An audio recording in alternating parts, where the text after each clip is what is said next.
today I'm going to teach you how to make a meatless meatball using eggplant. This is a recipe I got from my godmother in Italy, Mary Marino. Okay, so first I went over to my local road stand, Rosie's Market, and picked up a couple eggplant. I went with star eggplant and Italian eggplant because they have a little less seeds. So we're just going to go ahead and cut the ends. And meanwhile, while I am dicing up my eggplant, I have a pot of water boiling here. So just a pot. So I'm going to go ahead and peel my eggplant.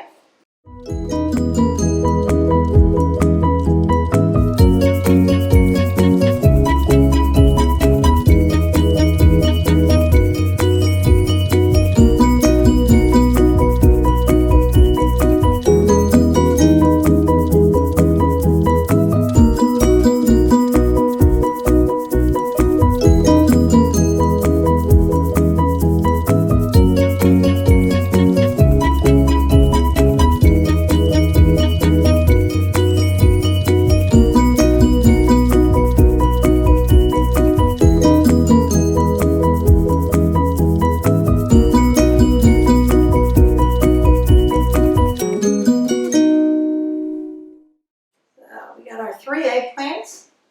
I thought that would be a nice amount for dinner.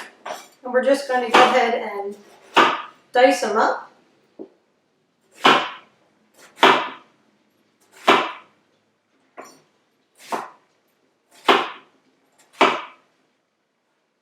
And what we're going to do is cook them in boiling water with maybe I'll throw in a little salt until they're tender. I always try to take everything out I can think of for my cooking segments. So behind me you'll see I have some olive oil, some salt and some pepper, some eggs, some pecorino romano cheese, some parsley, and Italian breadcrumbs.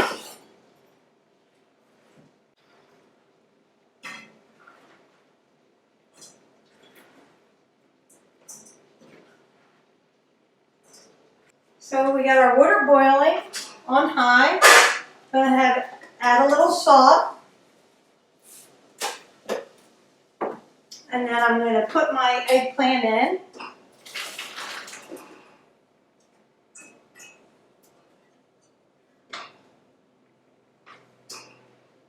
Go ahead and press that down a little. They're floating right now. So we're going to go ahead and let that cook. I'll check it in 5 minutes and I'll let you know how long it takes to get tender. Hi, and I'm back. So we let our eggplant boil for about 20 minutes until they're a little translucent. You want them to be very tender. So I took a knife and I just popped the lid off and I just made sure I could pierce it easily because this is going to become your meat for your meatballs. So we're going to go ahead and take our oven mitts and we have our strainer in the sink. We're just going to strain our eggplant right in the sink. And then I wanted to show you this, what it looks like. There's quite a bit of water still coming out. We're going to let that strain for a bit because we can't have it that wet. Some of the seeds are actually dropping out even. So see how that cooked up already? Quite a bit. I'm going to show you. What I'll do now, take a small bowl or a plate, set it inside your strainer. You can press down, or what my aunt did is she took something heavy and put it right on that plate. So that helps to strain the water out. We're going to let that strain for about 5 minutes and then I'll be back. So we let our eggplant drain for 5 minutes. I'm going to go ahead and remove this pesto mortar.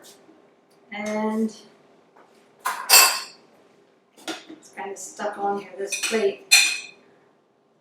It's a little warm. There's still a little bit of water, but not too bad at all. We go ahead and put that in our bowl. This way you can get a good idea how drained it is. It's almost nothing, really. I guess it might look like, I don't know, maybe 1.5 pounds, 2 pounds of meat, if that was meat. And I'll show you how much water came out during that 5 minutes. So that was significant.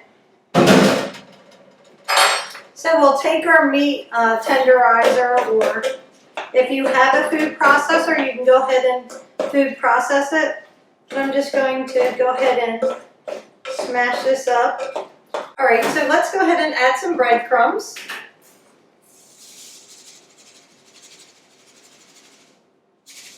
Probably about 2 cups, I'd say.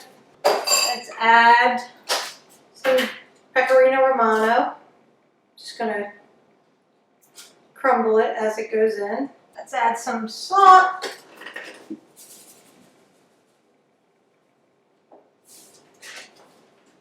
Grab our pepper.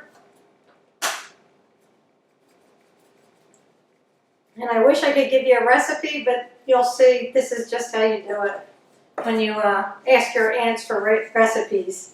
They say, oh, let me show you instead. So that's how I'm going to teach you as well, just by showing you. So there's some parsley.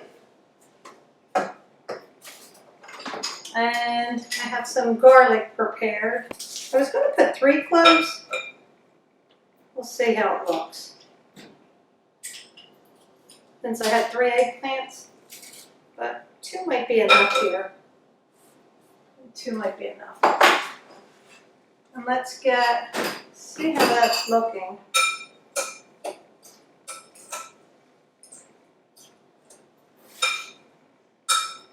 Yeah.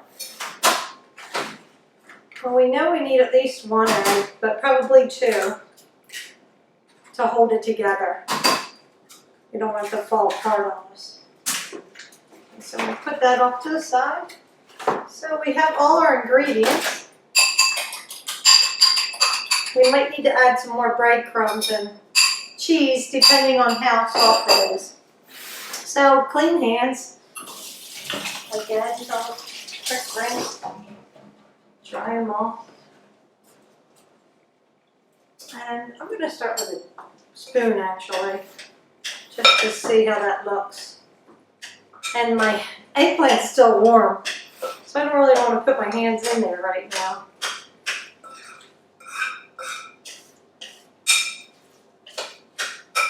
It smells really good. Maybe just a tad more breadcrumbs. And a little bit more cheese. And since we did that, let's go ahead and press that garlic into that.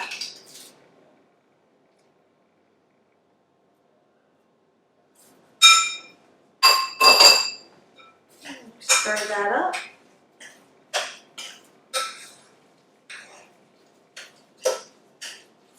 Okay.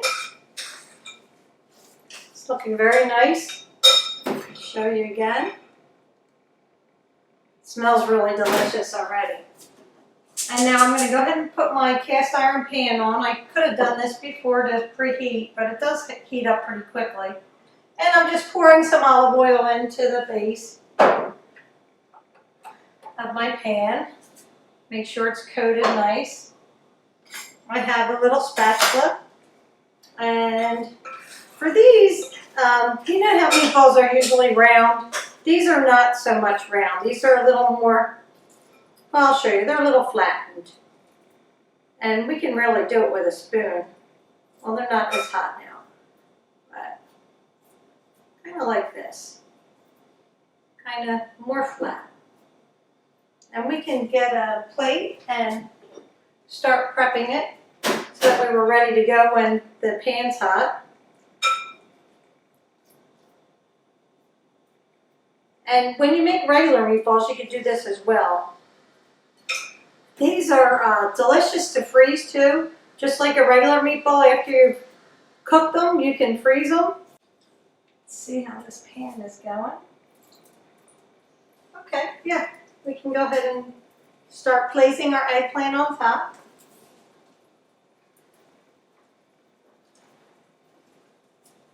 Right in that oil. I have it on 7 on my stove. And if you wanted to, you can make a little marinara to go with this meal and make a little pasta. Or you can just cook it just like it's a main course and have different vegetables. Whatever you'd like. Let me go ahead and, like I said, we just had it with some bread and probably, I'm sure we had cheese and olives every meal. It seemed like we had some delicious cheese and olives when we were visiting Aunt Mary. Or as the Italians call it Zia. Zia is for Aunt, Zia Mary. So 3 eggplants, really not going to be too many of these. We'll have enough. We'll probably eat 5 or 6 of them.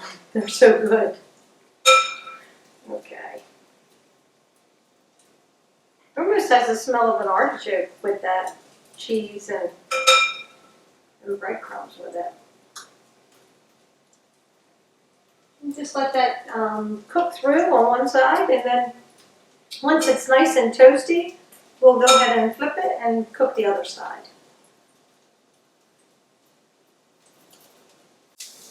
It's good to experiment when you go to your farmer's market and you see something new. Ask them, what is that? How do I cook that? You know, don't be afraid of new vegetables. It's always great to try something new or new fruits. I know when I travel, that's one of my most favorite things to do, is to try new things. And I love going to the grocery stores and the markets and seeing what they have, and it always looks so different than what we have here, especially some of that tropical fruit. So beautiful there when you go and visit. Okay, well, this is our last one.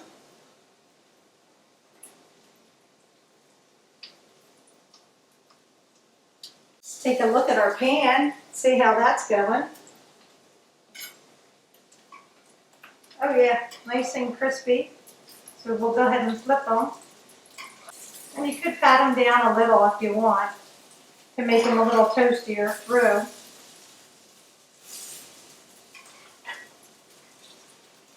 One's not quite ready to flip.